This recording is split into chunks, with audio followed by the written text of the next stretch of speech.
Os Estados Unidos apreenderam mais 2 navios em meio ao bloqueio que impuseram sobre o acesso ao petróleo da Venezuela.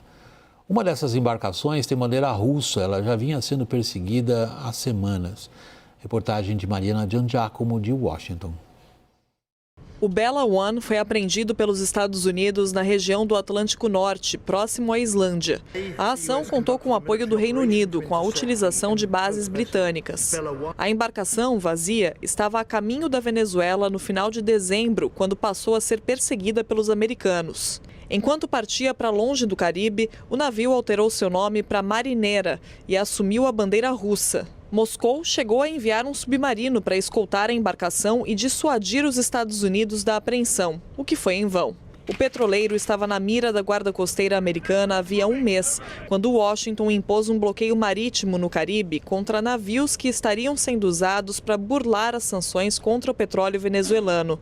Enquanto a embarcação era perseguida e apreendida, a estatal venezuelana PDVSA anunciou que está em negociações com os Estados Unidos para a venda de petróleo bruto para os americanos.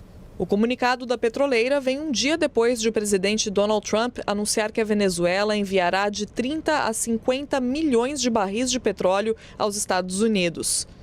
Segundo Trump, o petróleo será vendido a preço de mercado. Em uma nova publicação nesta quarta-feira, o presidente americano afirmou que a Venezuela comprará apenas produtos americanos, com o dinheiro que receber da venda do petróleo que será enviado aos Estados Unidos. Até a investida americana sobre a Venezuela, cerca de 80% do petróleo do país era vendido para a China. Agora, Trump começa a desenhar um cenário em que petrolíferas americanas terão prioridade no país que detém as maiores reservas do mundo, mas que, por causa de uma infraestrutura defasada, está longe de ser um dos maiores exploradores globais do recurso. Também nesta quarta, o secretário de Estado americano, Marco Rubio, disse que o plano dos Estados Unidos para a Venezuela pós-Nicolás Maduro envolve 3 etapas. A primeira é a estabilização, já em curso com a retirada de Maduro do poder, a tutela americana sobre o governo da vice-presidente chavista Delcy Rodrigues e o controle sobre receitas oriundas do petróleo do país. A segunda, de recuperação, envolveria a atração de empresas americanas para a Venezuela no campo econômico e a anistia e libertação de opositores ao regime na esfera política. Por último, haveria a fase de transição, que Rubio resumiu como a etapa em que caberia ao povo venezuelano transformar o país por conta própria. The bottom line is that there is a process now in place where we have tremendous control and leverage over what those interim authorities are doing and are able to do.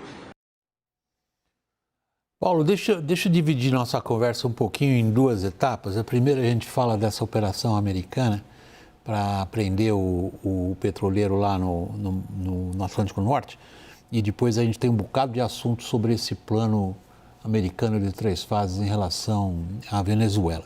Começando pela operação militar. Ela foi uma operação aeronaval. Os americanos utilizaram uma cadeia de bases que eles têm lá, desde até antes da Guerra Fria, desde a Segunda Guerra Mundial, naquela área do planeta. E tiveram a colaboração decisiva do governo de Londres. Curiosamente, a Rússia reagiu só com palavras. William, tudo é muito estranho, muito diferente, né, no apresamento desse navio, né? Começa que é um navio que sai vazio do Irã e os americanos, os outros navios que eles apreenderam, eles aguardaram esses navios carregarem com petróleo na Venezuela e saírem com esse produto, né, caracterizando, então, segundo a lei americana, esse contrabando de petróleo, né, furando o embargo, para depois apreenderem. Esse navio foi abordado antes de chegar à Venezuela. E aí empreendeu uma fuga de 19 dias. Os Estados Unidos se deram ao trabalho de perseguir um petroleiro antigo, né, todo enferrujado, nós vimos aí nas imagens, por 19 dias e foram alcançá-lo somente no Mar do Norte, como você disse, com o apoio dos britânicos. Os russos se deram ao trabalho de aceitar essa mudança de bandeira, enviar um submarino para escoltar o navio. Tudo isso por causa de um navio embargado, eu achei um excesso de zelo bastante grande. Eu não estou dizendo que há nada diferente, mas eu desconfio que talvez, né, não tenho nenhuma informação, mas eu posso inferir que talvez esse navio tivesse transportando algum material iraniano para a Venezuela. Nós temos que lembrar que isso tudo começou em dezembro, né, antes, portanto, da ação que prendeu o presidente Maduro na Venezuela. Talvez pudesse estar levando equipamentos de guerra eletrônica, equipamentos de antiaérea, não sei, né? Ou pessoal especializado, mas foi tudo muito diferente nesse apresamento desse navio. E eu confesso que eu estou com uma pulga atrás da orelha. Eu gostaria de saber se eles apreenderam somente um navio vazio ou se havia alguma outra informação de que havia outra coisa dentro dessa embarcação. Os russos, por sua vez, Lorival, têm um enorme dispositivo aeronaval também ali a partir do Ártico, também desde a Segunda Guerra Mundial. O despacho de um submarino para uma situação dessas não deixa de ser curioso, porque as velocidades de superfície dessas embarcações são bem diferentes. Um petroleiro velho e todo enferrujado, que nem o Paulo diz, dá para ver pelas imagens, um petroleiro, uma carcaça lá. Lembra aquele filme antigo, lembra de ficção científica, lá atrás, uns 25 anos atrás, do petroleiro todo quebrado lá. Enfim, o submarino é mais rápido que ele até. Mesmo assim, sugere a linha do tempo desse episódio, 19 dias, uma demonstração simbólica dos americanos dirigida a Moscou? Eu acho que é exatamente isso. Em primeiro lugar, é um navio da Shadow Fleet, né, dessa frota que ajuda a Rússia a burlar as sanções, não só americanas, mas principalmente europeias. Principalmente europeias porque a Europa comprava bastante petróleo da Rússia. Ainda compra um resíduo, né, está lentamente se desfazendo disso e também do gás.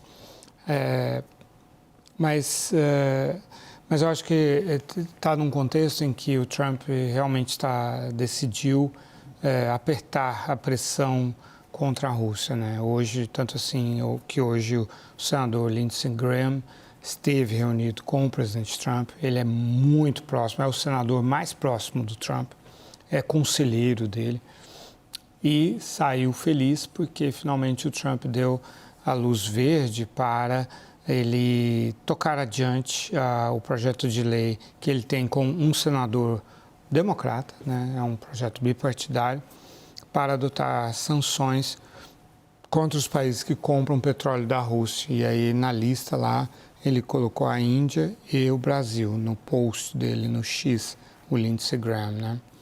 O Brasil compra diesel e fertilizantes, né? Mas então, aparentemente, o Trump tem feito algumas declarações assim que demonstram que ele pode estar, ou quer dar a entender, quer parecer que está mudando de posição, né, contra a Rússia. Nos últimos dias, o Steve Witkoff e o Jared Kushner, que é genro do Trump, os dois enviados para negociar com os ucranianos, lá em Paris, eles endossaram, né, uma proposta de cessar fogo com a Rússia que inclui a mobilização das tropas britânicas e francesas para garantir o cumprimento pela Rússia de uma eventual linha de cessar fogo. Obviamente a Rússia não aceita isso. Quer dizer, a Rússia, para a Rússia isso aí não precisa nem começar a falar. É um non-starter, exato. Por quê? Porque isso é que... E aí a Giorgia Meloni, ainda para ajudar a primeira-ministra italiana, falou assim, a gente se inspirou no artigo 5 da OTAN.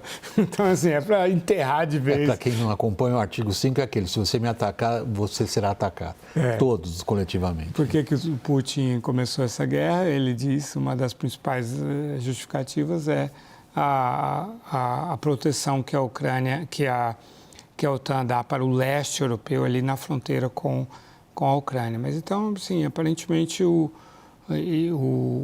Trump está colocando, está entendendo que a Rússia está na esfera da China, que elas pertencem a esse mundo, no qual pertence também a Venezuela e o Irã. Aparentemente o Trump está digerindo isso, mas no caso do Trump, é sempre arriscado fazer qualquer afirmação categórica. Né? No fundo, é esse o problema que a gente enfrenta, Lorival e Paulo, passando a você agora, que é entender o que é coerente e o que é difícil de se aceitar como uma conduta coordenada por parte do presidente americano.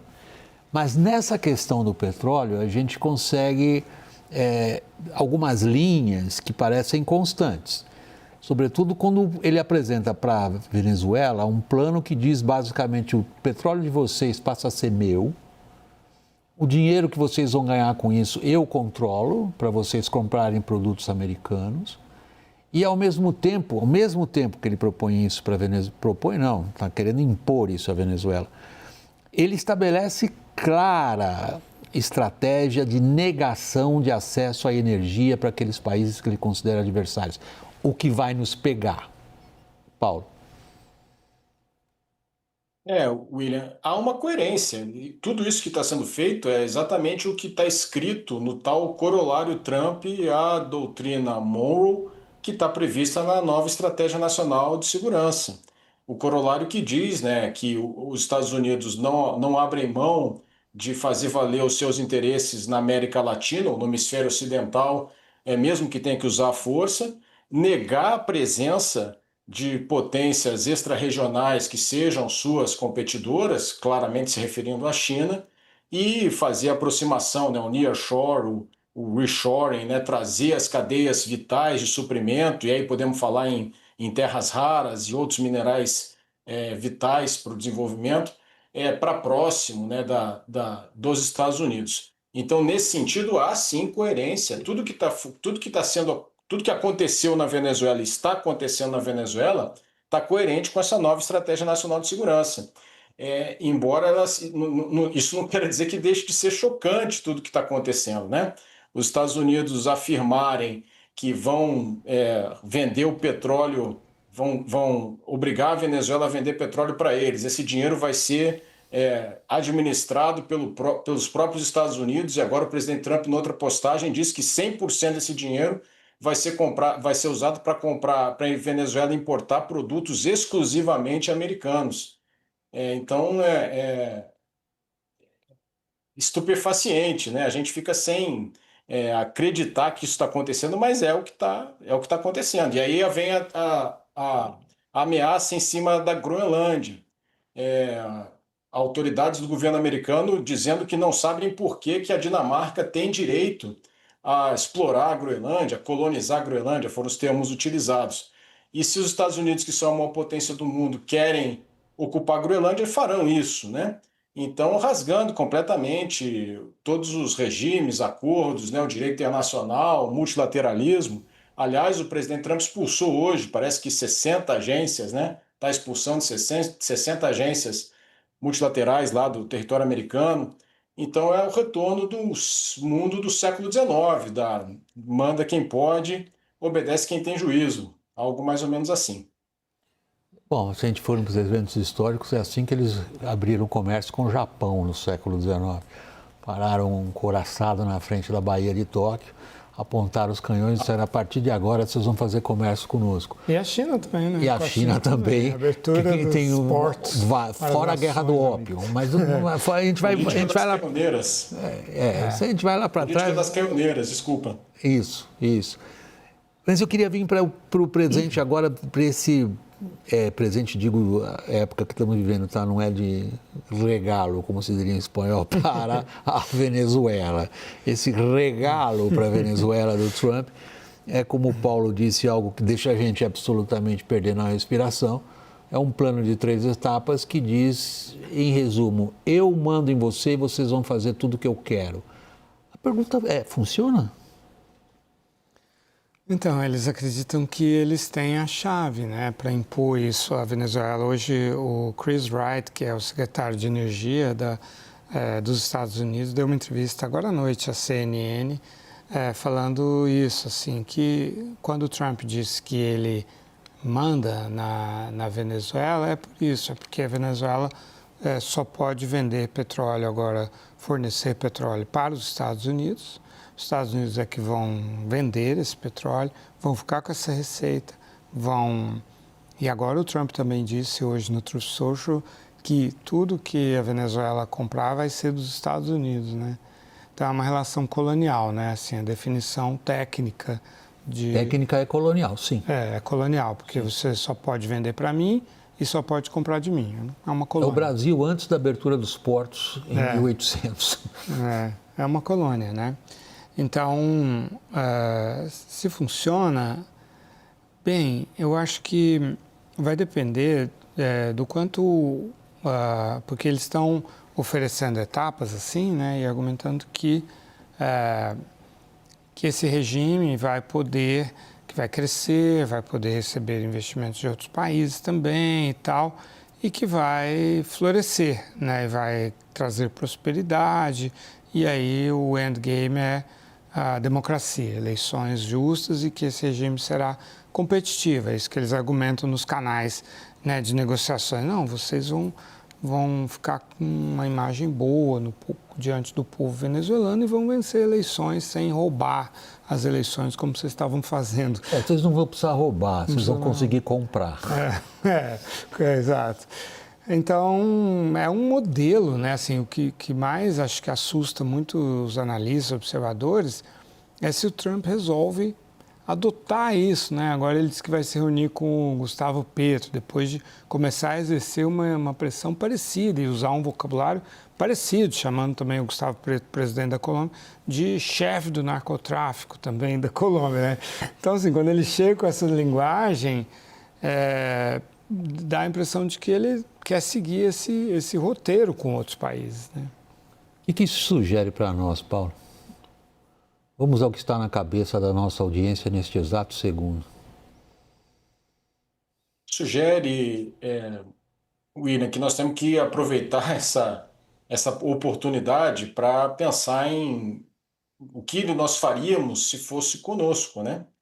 Quais são os excedentes de poder que o Brasil possui para fazer face a esse tipo de ameaça, para fazer face a uma situação parecida, né?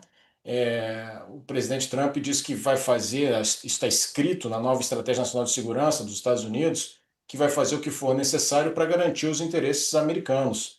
O interesse americano agora parece ser o petróleo venezuelano. Se esse interesse mudar para uma terra rara, um mineral raro que exista no Brasil, por exemplo, se esse interesse passar a ser a biodiversidade brasileira, se passar a ser os recursos de água, por exemplo, que está escasseando rapidamente em todo o mundo, né? E essa pressão passar a ser exercida sobre nós, né? Qual será a alternativa? É muito difícil, temos que pensar, toda a nossa sociedade tem que pensar em soluções para isso. Qual seria a nossa postura? Lembrando que o presidente Trump também hoje, né, é uma metralhadora lá no Truth Social. Ele anunciou que o orçamento de defesa dos Estados Unidos em 2027 vai ser de 1,5 trilhão de dólares, né? Um aumento aí de 50% em cima de um orçamento de quase 1 trilhão atual, que é maior do que a soma dos 9 próximos países no ranking do investimento em defesa. Ou seja, esse gap do poderio militar americano, se isso for realmente implementado, vai aumentar ainda mais, né? Então, como é que o resto do mundo vai se comportar face a essa postura norte-americana? E esse gênio vai voltar para a lâmpada? Eu não sei. Talvez o Lorival, você tenha melhores condições de responder, mas volta para a lâmpada esse gênio depois que o presidente Trump deixar o poder, né? Mesmo que os seus democratas assumirem o governo. Então, são uma série de questões. O mundo passa por uma mudança muito radical, William. O mundo como nós conhecemos até 2 anos atrás, ele não existe mais. Um mundo baseado em regras, um mundo baseado em organismos multilaterais, em que havia uma previsibilidade no comportamento dos estados, na relação entre os estados, em que potências médias como a nossa poderiam resolver suas diferenças com potências mais poderosas com base nas leis, tratados, regimes internacionais. Esse mundo não existe mais. E aí? O que as outras nações, né, as outras nações do sistema internacional vão fazer para resolver esse problema, né? Como é que os outros países sul-americanos, assim como nós, que estamos aqui no hemisfério ocidental, vão se comportar face a esse desafio? É uma grande Vamos, pergunta que nós temos que responder como sociedade como um todo, né? vamos ao desafio colocado pelo Paulo. Esse gênio volta para a lâmpada? Depende de quem será o sucessor dele, né? O Trump, na segunda-feira, ele teve uma reunião com líderes republicanos no Kennedy Center, lá em Washington, que ele quer rebatizar como Trump Center, lógico. Ah, não, que surpresa. Então. E aí ele falou uma coisa, tá gravada assim, eu escutei ele falando, a voz dele falando assim. Ele falou, se a gente perder na Câmara e no Senado esse ano, os democratas vão fazer o meu impeachment. Sim, foi bem publicado, sim. Vão fazer o meu impeachment. E foi um momento de sinceridade, assim, né? De colocar a angústia dele mesmo, assim, né? É claro que ele estava motivando os republicanos a... Mas, enfim, então, eu acho que os próximos 3 anos vão ser altamente movimentados, né? Assim, então, é impossível fazer qualquer previsão. Mas se a gente olhar, assim, para o J.D. Vance, né? Que é o nome, assim, mais óbvio, assim, né? Se os americanos quiserem dar continuidade a essas políticas, o que é um grande C, porque elas estão criando muito descontentamento, né, muitas resistências, a questão da imigração, a questão do custo de vida, essa aventura militar, etc. Daí, um J.D. Vance pode ser, né, que siga esse caminho, assim, né, mas não dá para saber. Agora, eu queria observar o seguinte, quando você falou de Brasil, é que o Brasil, metade do petróleo exportado pelo Brasil vai para a China, sim, sendo em torno de 800 mil barris. É provavelmente mais do que o que a Venezuela exporta para a China. Porque... 350 mil ela exporta. Então, assim, como o Paulo diz, né? Quando o Trump voltar a olhar para cá, assim, né, descer o olhar mais para o sul da América do Sul, o que ele vai ver, né? Então a gente tem que realmente estar preparado para isso. Não estamos, definitivamente não estamos. Eu sou adepto de uma previsão feita há mais de 200 anos, Paulo, que eles chamam a Lei de Ferguson, que diz o seguinte: quando uma grande potência gasta mais servindo a sua dívida do que com defesa, ela está deixando de ser uma superpotência. Pela primeira vez na história, os Estados Unidos estão pagando mais para servir uma dívida pública brutal, impressionante, que a política fiscal do Trump está acelerando. Eu acho que o limite na capacidade de expansão militar americana, puramente em termos de capacidade de investimento nesse setor, vai ser dado ironicamente pela própria política econômica do Trump. O Trump vai criar para os Estados Unidos uma situação fiscal com um peso de dívida de tal ordem que esse tipo de gasto simplesmente vai se tornar proibitivo. Não que ele mude o que ele está querendo fazer, o que nos coloca, nós aqui no Brasil, diante de uma situação muito, muito, muito desconfortável, para dizer o mínimo. Ele nos enxerga como um quintal. Para ele não há amigos políticos aqui. O que ele fez com a Corina Machado é exatamente o que ele fez com o Bolsonaro. Isso serve até um certo ponto. Depois que eu exprimi o limão, eu jogo o bagaço no lixo. Literalmente é o que ele fez. Descartou. Estamos preparados, Paulo? Eu acho que não. Eu tenho 1 minuto ainda, queria a sua opinião sobre isso. Estamos pelo menos tentando nos preparar? Eu acho que não também, William. Nós precisamos pelo menos pensar sobre isso, né? Criar uma grande estratégia. O que é uma grande estratégia? É uma teoria, né, de como que o Estado pretende alcançar os seus objetivos lá na frente, utilizando todas as ferramentas que ele dispõe. Ferramentas políticas, econômicas, militares, sociais, né, científico-tecnológicas. Como é que a gente vai... Nós temos uma base industrial de defesa para alimentar as necessidades das Forças Armadas, nós temos uma política que apoia essa base industrial de defesa, nós temos estratégias de ampliar as nossas relações com os demais países sul-americanos, no sentido de criar uma espécie de dissuasão estendida. Esse conceito de dissuasão estendida, né, de aumentar a dissuasão pela soma das capacidades dos países sul-americanos, É um conceito que já existe há vários anos, né, mas está abandonado. Então, o que eu apelo é que a gente, pelo menos, comece a pensar sobre isso, porque é um assunto muito importante. É um assunto vital mesmo para os interesses brasileiros.